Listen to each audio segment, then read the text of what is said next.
it is good to know that you have set up everything in Malaysia and are now broadcasting live.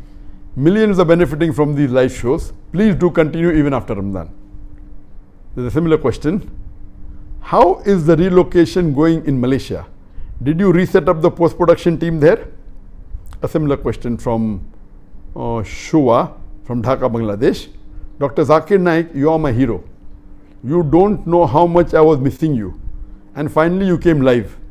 I have a lot of questions to ask. First is, how often am I going to see my hero? Please continue this live talks always. There are basically two questions. One is about the setup in Malaysia and second is about my live talks. As far as watching me on the media, I am available 24/7. You know, not on the Peace TV. Peace TV English I come approximately 18% of the time, and Peace TV Urdu maybe 14%, but you can go to the Peace TV app and there you can see all the programs you have missed for the last 1 week. So download the Peace TV app from the Google or from the App Store and you can see. You can go on the YouTube. There are about 2,000 videos of mine uploaded on the channel. You can go on the Facebook. You can watch me 24/7, alhamdulillah.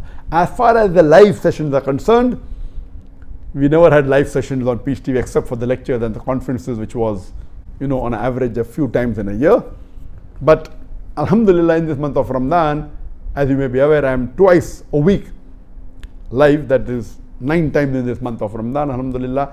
After Ramadan, inshallah, I have decided I will come live on this Peace TV network as well as my social media once a week, every Saturday. Saturday is the most important day for the maximum viewership, and I will try and have the program on the prime time. The prime time in most of the world is from 8:30 to 11 o'clock, more close from 9 to 10:30. And as you know that more than 50% of the viewership, whether it be on the Peace TV, more than 50% on the Facebook, on the YouTube, is from the Indian subcontinent, Bangladesh, Pakistan and India. So when it's prime time there, it will be in Malaysia 11:30. So every Saturday, inshallah, after Ramadan ends, I'll be live having a similar section by the topic, Ask Dr. Zakir. It will start at 11:30, inshallah, Malaysia time. That would be, the GMT would be 3:30.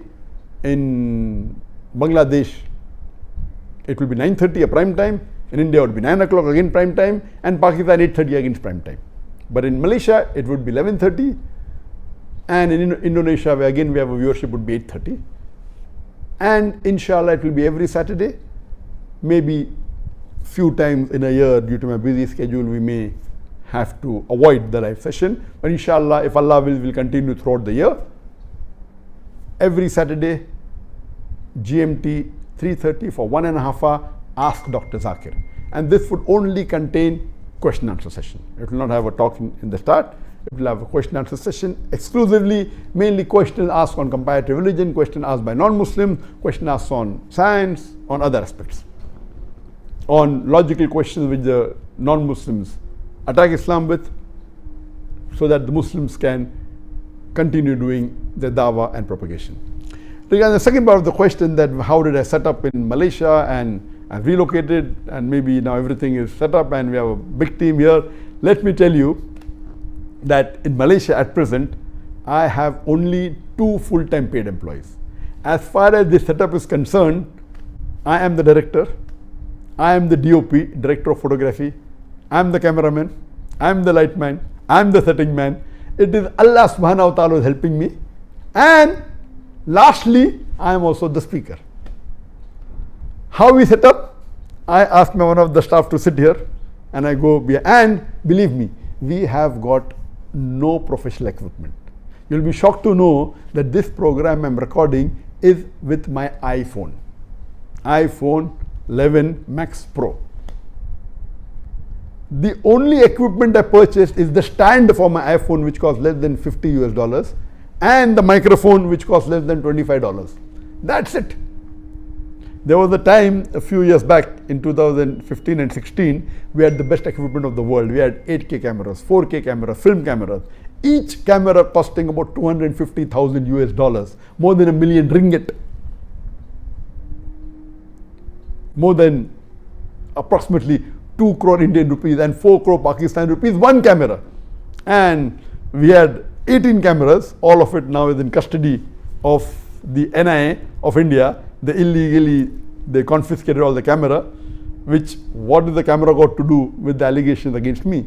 But this is how they want to stop the activity, but Allah has His ways. Alhamdulillah, I am recording with an iPhone, with this microphone of less than $25 and the stand of less than $50 US. There is no professional person. Alhamdulillah, Allah has given me the passion for which I'm involved in many technical aspects, and I was also involved as the technical head of the Peace TV, Alhamdulillah. And I'm using that knowledge with no professional equipment, with home lighting. You can see that there are no shadows. That's very important. You may have the best camera in the world, but the lighting is poor, it will be atrocious. Here we have an iPhone. And all this, it is home. These plants are from home. This chair is from home. The curtain is home. There is no studio. And while I was doing recording with one of the satellites, they said, MashaAllah, your setting is better than the studio. I don't agree it's better, but it is good, Alhamdulillah. And you cannot compare with the recording of Peace TV. That was par excellence. We had the best equipment in the world. But yet, this recording, Alhamdulillah, is better than most of the recording done for the Islamic programs world over. I have been to many studios of Islamic channels and Islamic organizations. Alhamdulillah, summa alhamdulillah, with all the limitations we have, yet mashallah, it's better than most. It's not the best. And what do? I ask my one staff, I ask him to sit on this chair. I go behind the camera, I do the setting, we do the lighting, and then see how much is the headspace on top. And then afterwards I come, he only presses the button. So this is mainly because of the help of Allah and the support of Allah. So this is just to show you that money is not the requirement for doing dawah. And I always said this in the past, and I also say in my dawah training program, out of the 10 most important things, the least important 10th is money. Allah's help is the most important. And in Bombay, we had the largest private dawah organization in the world, more than 500 full-time paid employees only in Bombay. Outside Bombay, in India, another 100. I was outside India, another many. So total about 650 people. Bombay alone, we had more than 500 employees, and now I have only 2, less than 0.5%. Yet we are continuing our dawah. I have got additional 2 staff on the social media overseas, and maybe 5 staff for the Peace TV network technically uplinking. That's it.